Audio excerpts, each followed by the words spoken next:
Gurura Brahma, Gurura Vishnu, Gurura Deva, Maheshwara, Gurura Sakshat, Parabrahma, Tasmai Shri, Guruve Namaha.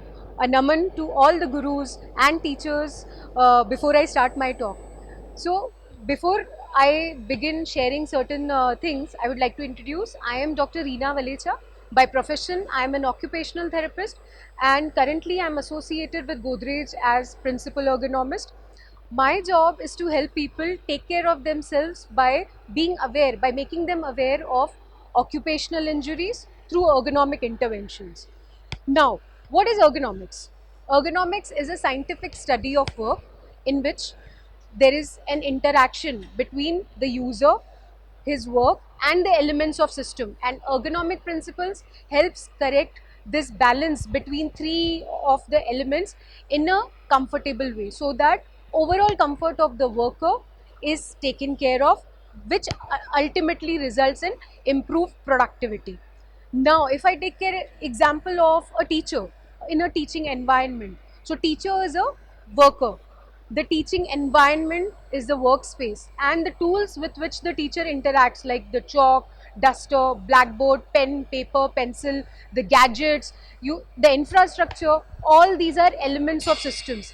And with these ergonomic principles, what we do is we try and create a balance between all these things to create a holistic comfort.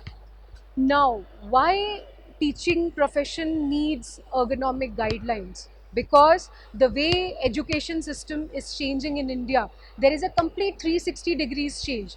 The way it was, like the traditional education system is being with which is of chalk and duster, is being replaced with gadgets, iPads, your smartphones, your laptops, you name it. Even the learn while having fun is the new strategy which has been implemented as a learning curriculum, which to make learning more fun.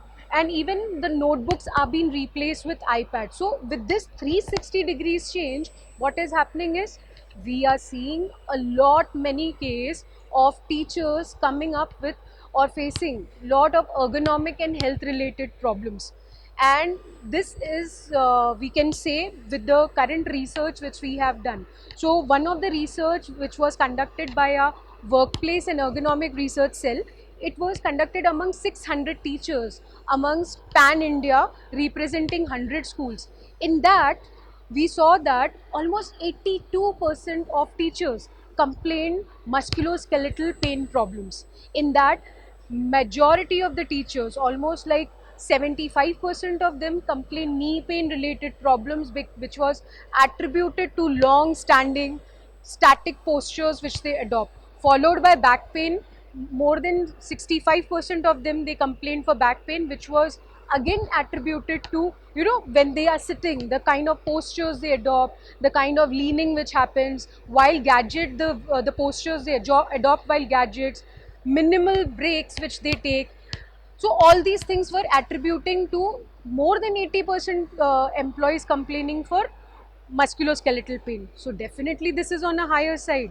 What we need to understand is, okay, if these complaints are on a higher side, what are certain things we need to do from an for their overall comfort and well-being. So there were three prevalent pain problems which was highlighted. One was related to the allergies which has been created still in lot of setups, education setups.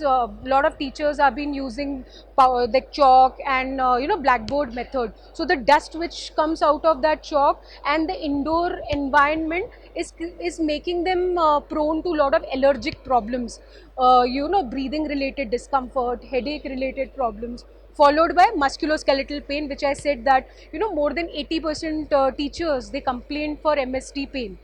The third complaint which was very prevalent was related to vocal discomfort. So these three are the major pain problems which is very discomforting in teacher community.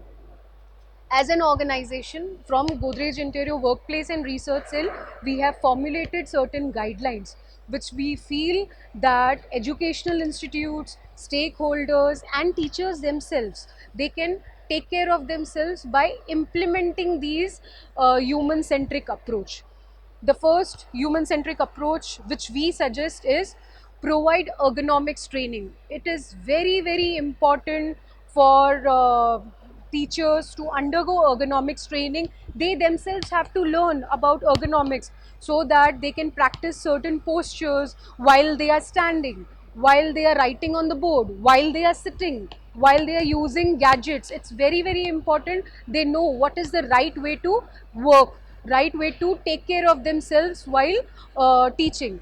The second approach which is very important to adopt is provide ergonomic, what do you say, conducive environment for learning, which could be in the form of providing ergonomic infrastructure to your teachers. Like for example, if they are standing and working or standing and teaching, maybe something which is height adjustable, they can support their shoulders, they can or some stool where they can put their feet forward, and there is a relaxation for them to, or support to the body is being provided. Second is, if they are sitting and teaching, the chair should be comfortable, the table desk should be ergonomically designed so they are comfortable. Most importantly, the indoor air environment, apart from the furniture, apart from the infrastructure what we provide, the kind of indoor air environment equally impacts a lot to their overall well-being. The third important tip or the approach which they need to take is while they are working for long hours, while they are teaching for long hours, do not forget to take breaks.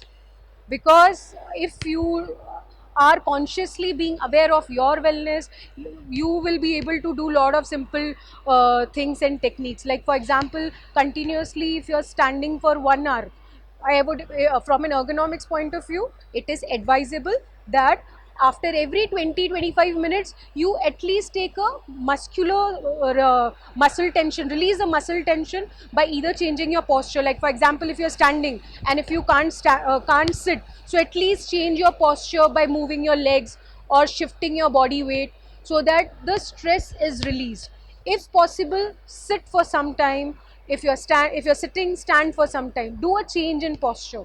So there is a 30s to 30 movement law which says after every 30 minutes you need to take a break for 30 seconds. So which will ensure your muscle fatigue, your muscles are not getting tensed, because once the muscle tension develops, that results into fatigue, stiffness, and gradually it leads to pain. So after, if you consciously practice this, it will lead to your wellness.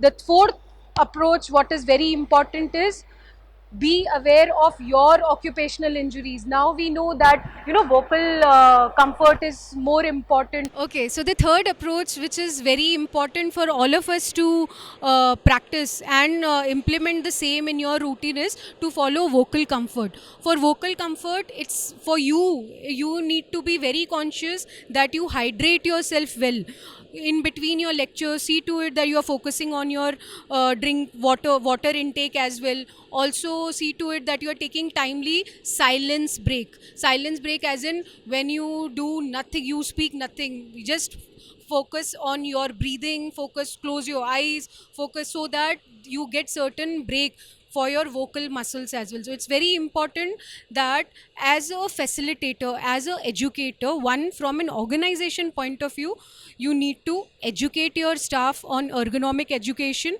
Second is provide ergonomic infrastructure, provide a conducive learning environment to your staff.